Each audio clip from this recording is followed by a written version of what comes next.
Olá, irmãos. Aqui quem fala é o irmão Jean. Eu estou aqui com meu irmão, o irmão Jairo. Nós temos aqui uma informação que gostaríamos de compartilhar com vocês, que nós achamos essa informação muito importante, principalmente para reforçar a fé dos irmãos nesse momento. E eu vou contar uma breve história de como surgiu essa ideia, essa, essa, Esse esse, essa ref... entendimento em relação ao Apocalipse, a profecia do Apocalipse dada pelo nosso Salvador. Nós entramos em uma análise aqui sobre a Escritura e conseguimos achar um entendimento que é muito plausível em relação à profecia. Ou seja, nesse momento em que muitas pessoas estão colocando a profecia em descrédito, nós simplesmente não nos entregamos, nós simplesmente não fomos enganados e, e nós vamos seguir com a nossa fé. E eu vou fazer um pequeno resumo assim de como a gente chegou a essa conclusão. No dia 13 de março agora, quando foi escolhido o novo Papa, quando eu soube da notícia, eu fiquei meio desacreditado, meio triste, desanimado acerca da profecia. E então eu cheguei e dei a notícia para o meu irmão. Ele também não sabia. Quando ele soube da notícia, ele também.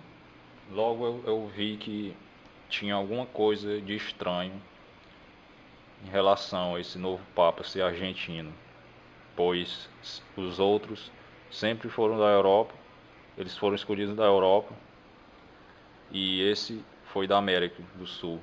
E isso é muito estranho. Eu achei que tinha alguma coisa errada e um dia antes desse Papa vir, eu já tinha dito que podia vir, podia ser eleito um Papa negro, mas eu ia saber qual era a farsa que eles iam inventar com esse novo Papa aí. Eu sou testemunha. Ele falou isso realmente para mim e eu concordei com ele e disse que se surgisse um Papa diferente, de acordo com a profecia que a gente tinha um entendimento sobre ela, nós iríamos descobrir.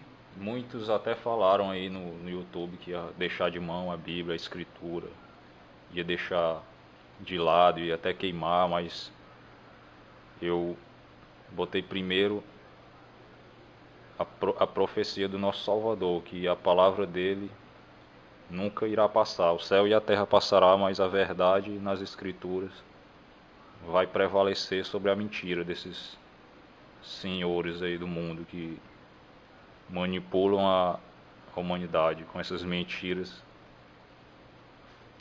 que irão cair. Então, eu fiz a seguinte questionamento para ele nessa hora. Eu perguntei: num momento como esse, qual o pão verdadeiro que nós poderíamos compartilhar com os irmãos? Nesse momento tão crucial para fortalecer a fé. E não deixar que caia, que os incrédulos, os escarnecedores execrem a profecia de nosso Salvador, que é muito importante. E ela vai ser, nesses últimos dias, vai ser provada a fé. O Salvador vai provar a fé dos escolhidos, o máximo possível.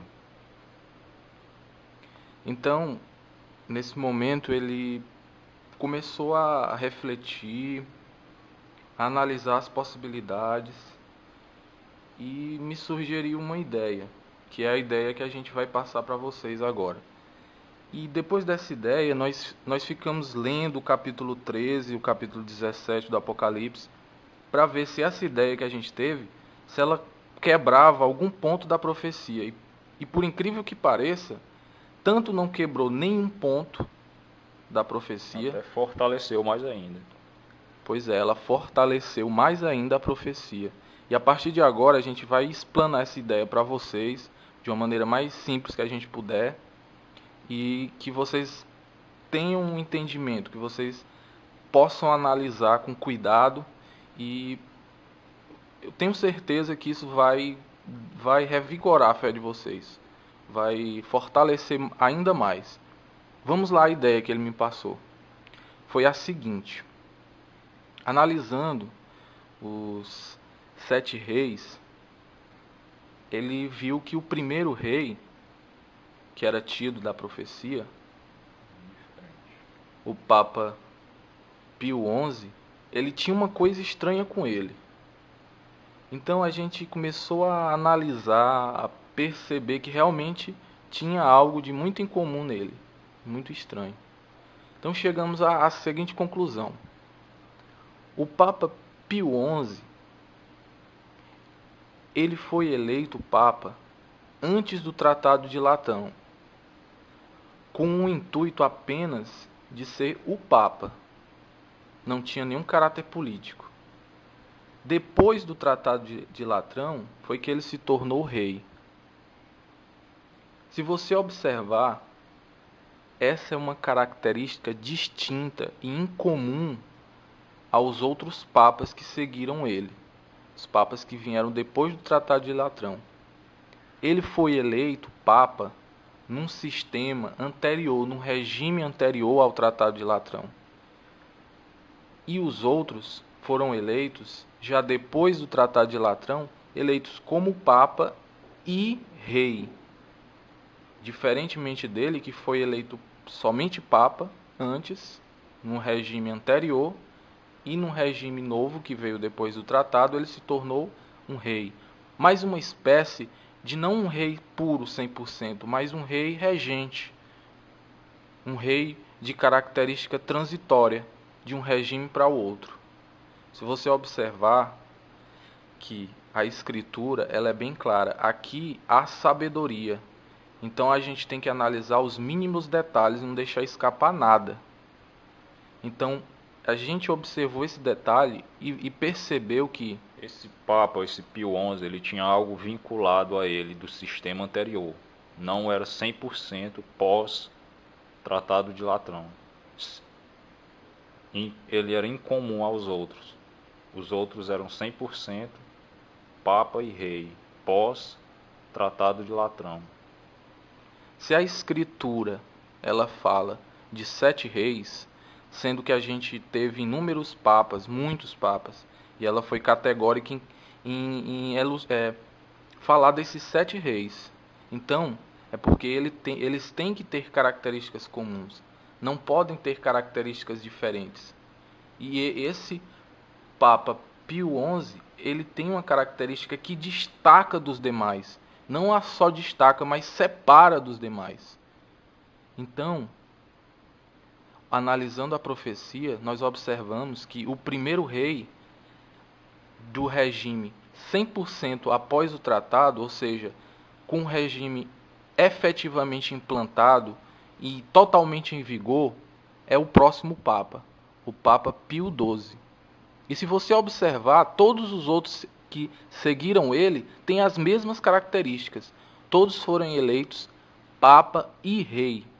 Ou seja, o Papa Pio XI, o primeiro, ele é híbrido, ele é misturado, ele tem características que distingue dos demais, que o separa dos demais. Se você observar, você consegue ver isso claramente. Vamos agora analisar aqui, olhando esse ponto de vista, não descarta, não quebra nenhum ponto da Escritura. Primeiramente, no capítulo 13 do Apocalipse, é dito assim, no capítulo 13, versículo 3: E vi uma das suas cabeças como ferida de morte, e a sua chaga mortal foi curada. E toda a terra se maravilhou após a besta. Observem que em momento algum aqui ele diz qual é das cabeças que foi ferida de morte. Apenas diz que viu uma das suas cabeças ferida de morte. Então, não quebra o ponto da profecia relacionada a João Paulo II. Porque ele pertence, ele continua sendo uma das cabeças da besta. Só que não mais a sexta cabeça, não mais o sexto rei, o quinto rei. Então, esse ponto da profecia não foi em nenhum modo prejudicado. E seguindo mais à frente, no capítulo 17, nós observamos outro ponto importante, que fala o seguinte: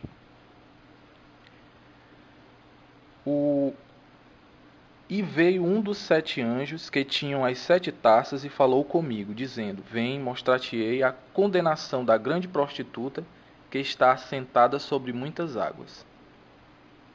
Bem, aqui diz que no verso 6: E vi que a mulher estava embriagada do sangue dos santos e do sangue das testemunhas de Jesus, e vendo-a, eu maravilhei-me com grande admiração. Verso 7. E o anjo me disse: Por que te admiras? Eu te direi o mistério da mulher e da besta que a traz, e qual tem 7 cabeças e 10 chifres.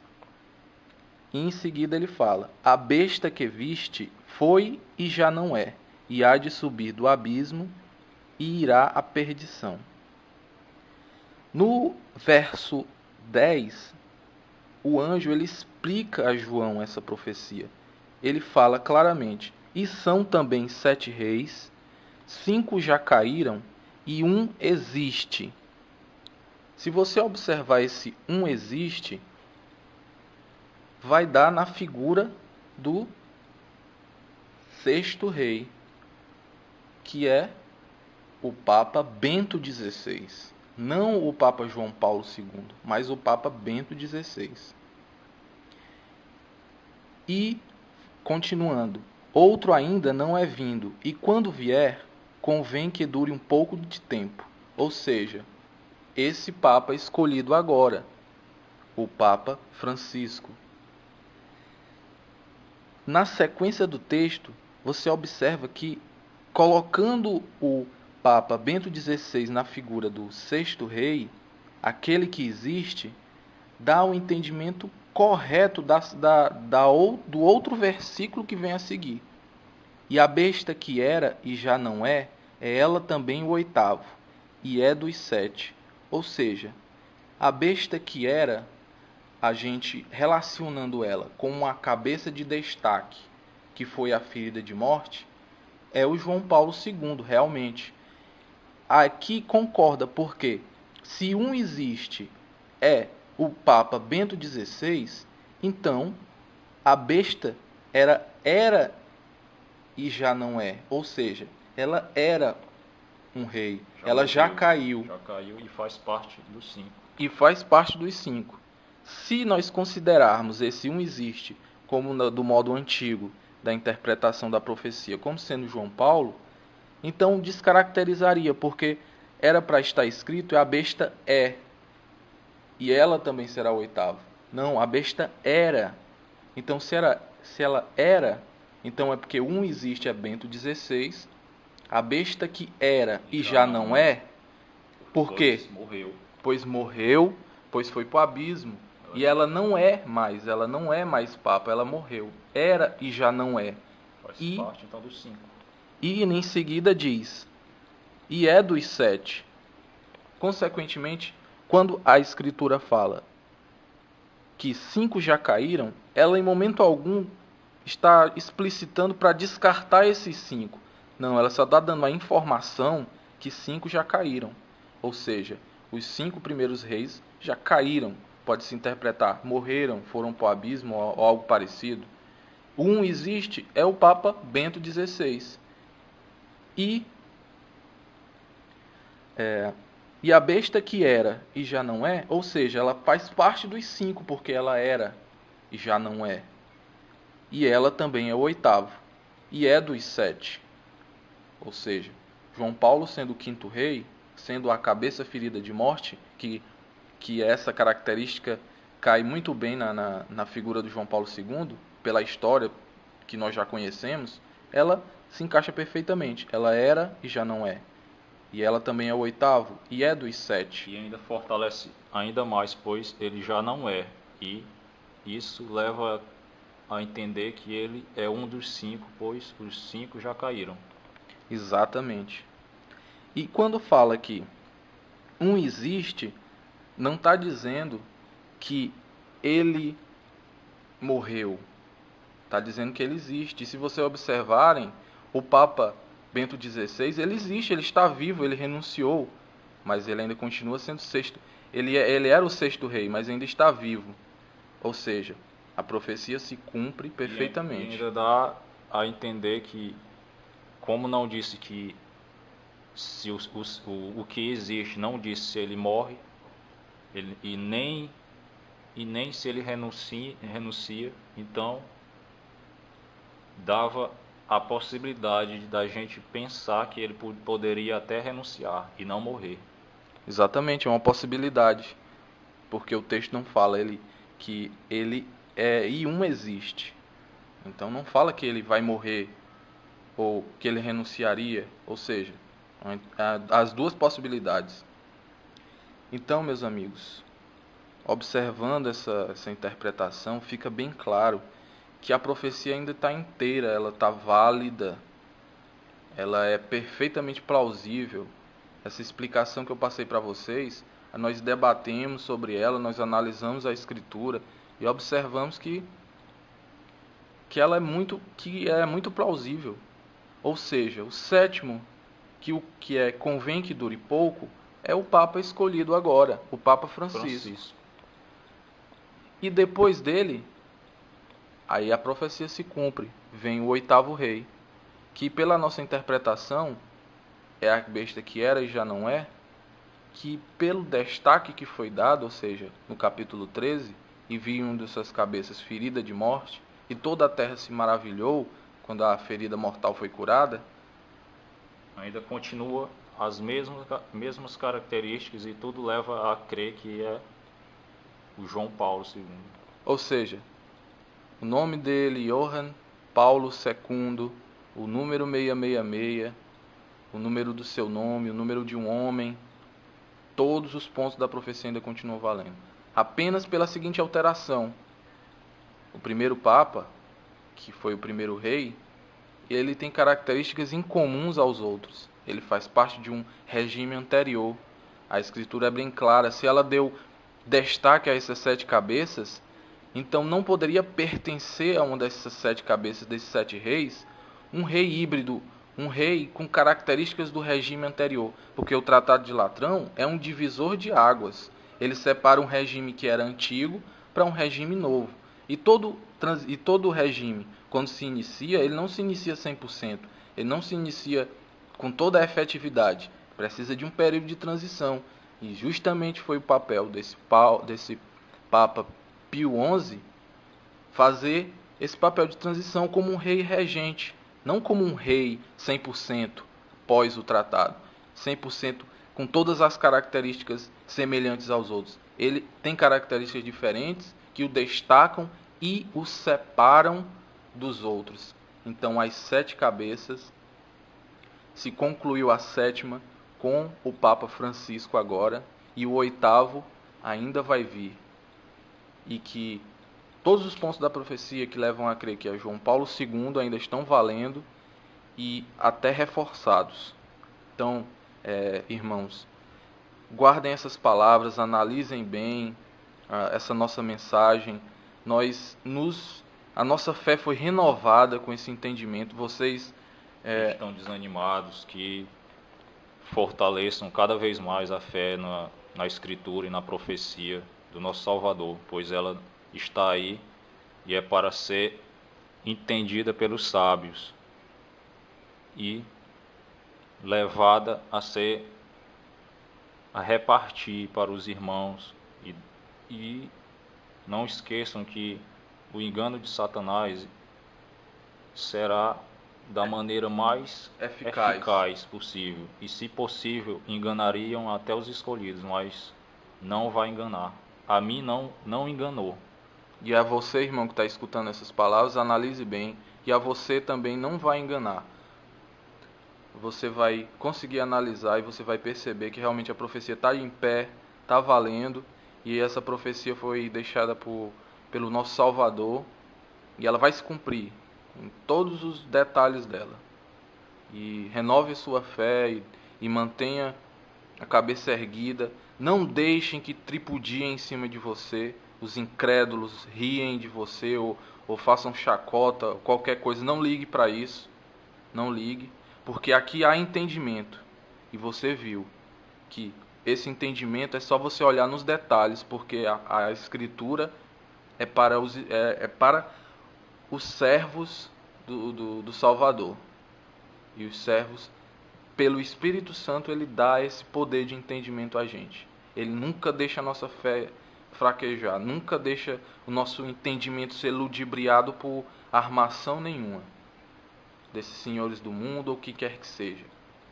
Então, fiquem atentos, levem suas vidas da melhor maneira, respeitando a vontade do Criador, as coisas do Criador, e que com certeza nós seremos os escolhidos. Com certeza, não digo certeza, mas pela benevolência do Criador. Estamos perseverando. E assim continuaremos, perseverando sempre.